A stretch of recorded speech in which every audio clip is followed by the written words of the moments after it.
Hey collectors, welcome to Star Wars Collected. I'm Jonathan.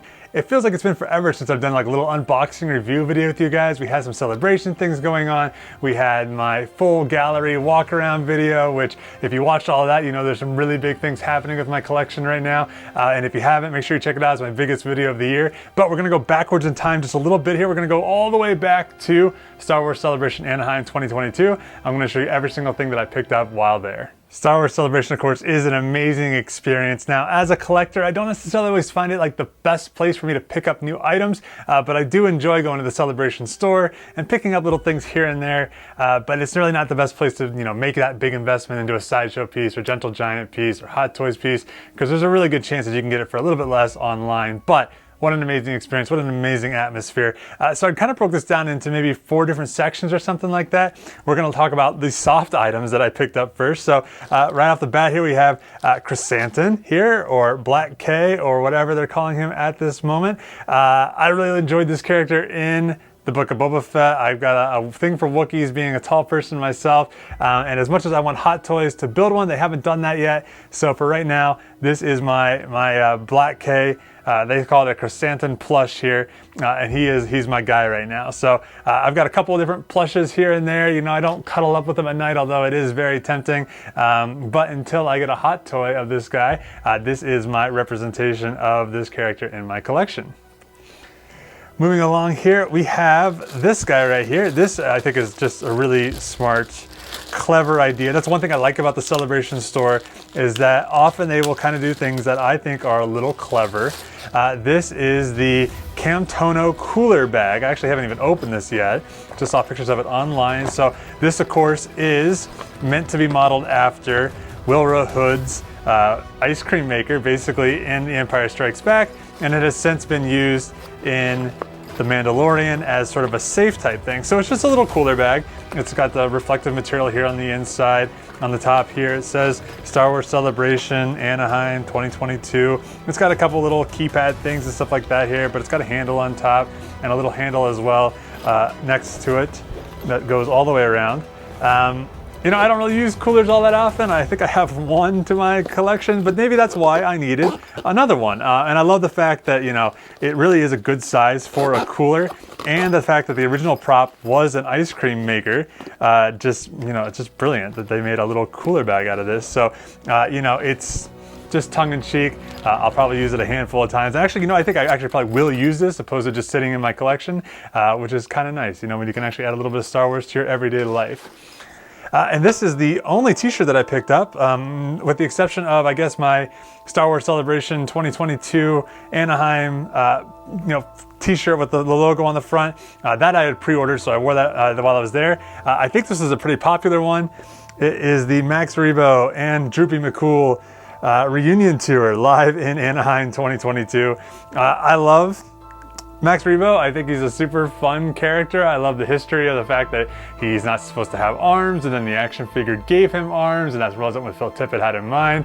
I love that Regal Robot just did a cool new piece with a real juicy booty on him. So just a fun, silly character. I was so thrilled to see him show up in the Book of Boba Fett, and I'm completely convinced, of course, that he is still alive. He has survived the Jabba sail barge explosion, and now he has survived the explosion there on Mos Espa. It's just a fun t-shirt. Again, I'll probably wear it here on the channel. I'm not going to wear it out for a night of drinks or anything like that, but when there's some Max Rebo merch and it looks this cool, I also really like this sort of aesthetic, this kind of like outrun 80s aesthetic. So this t-shirt just really spoke to me. All right, next we're gonna do some sort of more hard items, if you will. These are also in the Celebration store. I ended up with 2 sets of these Beskar coasters. I thought these were pretty cool. They're not nearly as thick as what a bar of Beskar should be, so unfortunately you can't quite use them as a prop, as cool as that would be. But I just thought they were really cool. I don't know how I will use them. I'm not sure if I'll ever use them as coasters, or if I will, sort of fudge it a little bit and put them, in a nice stack. And maybe these are $50, something like that. So I did get 2 boxes of that. They're very snug here in the box. And across the back here they say, made in China, 1021. Star Wars Celebration is stamped in the corner here. It feels pretty cool, and they have a good heft to them. I like that. So yeah, I've got a total of 4 of these guys. So they're exactly the same. So it'd be kind of cool maybe if there was a little bit of variation in them, but you know, they just look cool and they're the right size, even if they're not quite thick enough.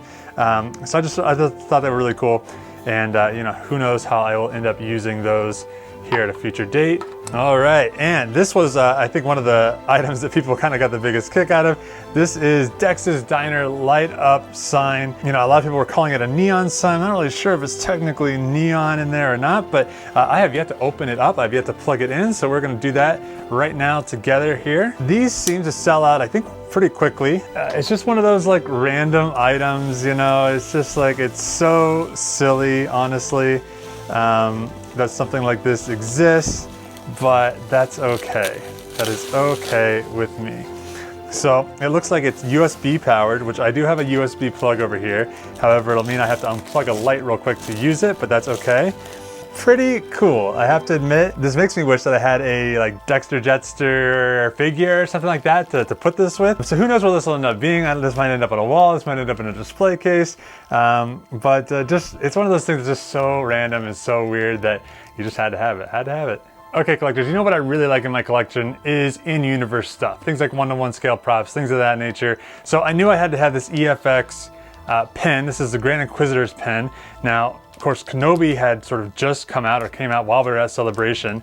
So who knew, you know, what this pen was going to mean or even show up on screen or anything like that. But I was glad to, you know, see it early on and then, you know, have it have some meaning there in the second to last episode. But, you know, EFX is a good company. I like a lot of their work. Occasionally they have some major shipping issues or production issues, which bums out kind of the community. And I did see their Mandalorian helmet at Celebration. I was pretty underwhelmed by the weathering on it, but they make some of my favorite props outside of that. So kind of a mixed bag, but I just thought this was kind of a cool idea here. So it's got a nice, really nice little box with it, a little certificate of authenticity here, and opening it up further, you could probably use this box for a display. And the pen itself is in here. Now this of course was on the Grand Inquisitor, and then when thought dead, Reva wore it in Kenobi.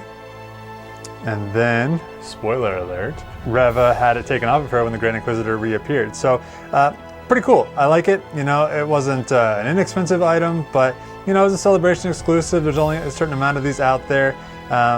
And for it to be, you know, in a movie, something like that, it's just a cool little prop to now have in my collection.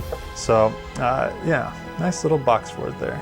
And the second item here that I had that is somewhat a, you know, one-to-one replica type thing is actually something that I was handed.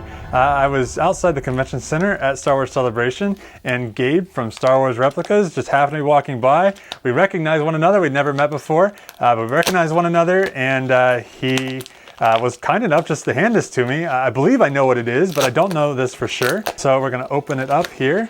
He had talked to Danu and Nova earlier in the day, just sort of got their, you know, take on what's going on in the industry, and I gave him some things to hand out, and I believe this is one of them. So little pouch there, and we've got ourselves a little bag with a little zipper. So further releasing here, and it is a tiny, but very intricate first order badge. It is sort of a patch type thing. This is something that you would see on their little caps that they wear. And there might be something I'm doing with this here in the future, so stay tuned. You may see that here very shortly. One of the fun things that happens typically at Star Wars Celebration is getting some free posters. Now I got a handful of them. They even had a section where you could go later in the weekend where you could pick up ones for things that you didn't attend, for panels and things like that that you didn't attend. But I was at the Bad Batch panel, and this was kind of the art that they showed off, and then we all got a poster of this at the end.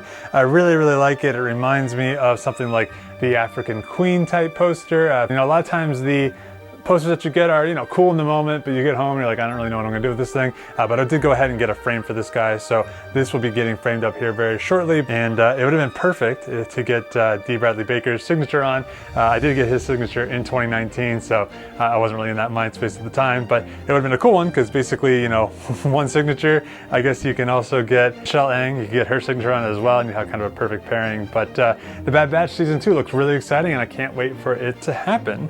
Moving along, this is the Piece de la Resistance. This was kind of my big gift to myself during Celebration. Not that Star Wars Celebration itself isn't already a huge gift to oneself, but this is a poster that they kind of released beforehand, and I had it printed at a local print shop. Didn't see this one used a whole lot, but I just thought it was super cool. I love the you know, the Vader on a mountain there inside of Ewan McGregor, and there's Ewan McGregor's signature there at the top, or at least that's what they're telling us. It does look like their normal signatures, man. They were making Ewan really work. They were moving people through very, very quickly. I kind of felt bad for the guy. I kind of felt bad for the people because, you know, you barely got, you know, he was doing his best to look up and acknowledge everybody who was going through, but they were really working him. But, you know, I thought about getting something maybe from the prequel era signed, but I was meeting him in this moment. I was meeting him in the moment for Obi-Wan Kenobi.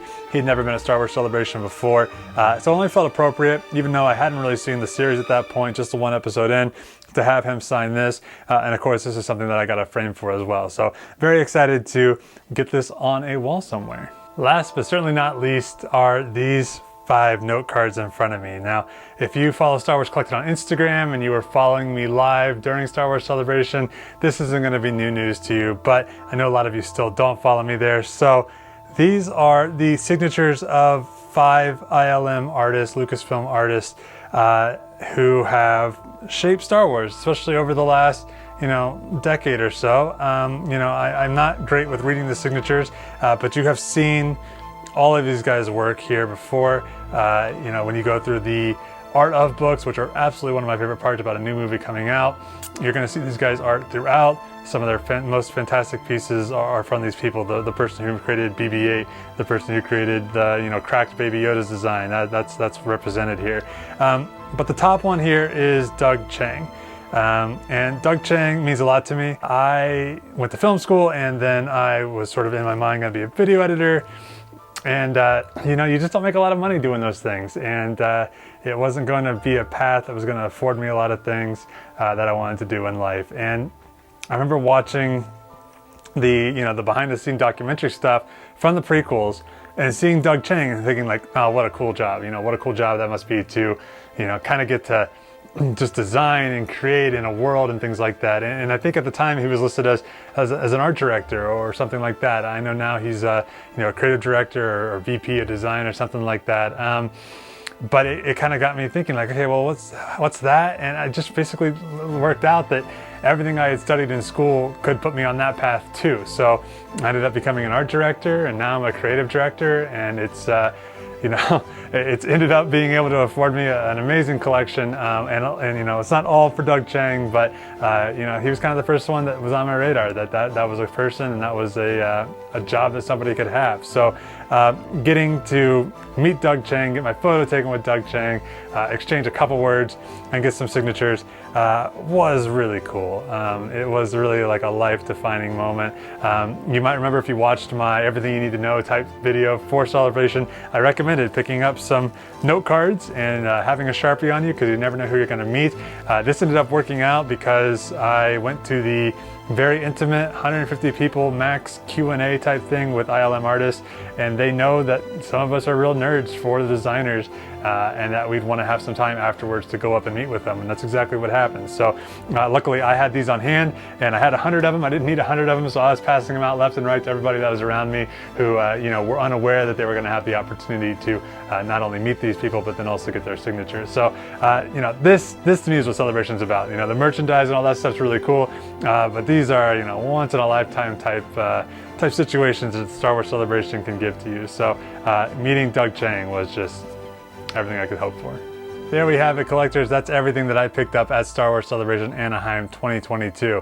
You know, it's not a huge haul. It's nothing compared to the Galaxy's Edge haul that I'll be showing you here shortly, but it's some really cool stuff, really cool, unique stuff. Some of these things are right now available on Star Wars Celebration's store. So if you saw some of these things, you're like, oh, that's really cool, you might have a chance of being able to pick it up for yourself, even if you didn't attend Star Wars Celebration. But, you know, Star Wars Celebration, for me, as much as my channel is about, you know, collecting and merchandise, Star Wars Celebration is about the panels. It's about getting to meet other collectors and things of that nature. And for this year, I mean, it was getting to meet so many of you guys. That was my favorite part of Celebration this year, was getting to meet all the people who watch my videos. You guys are the best, and I love you.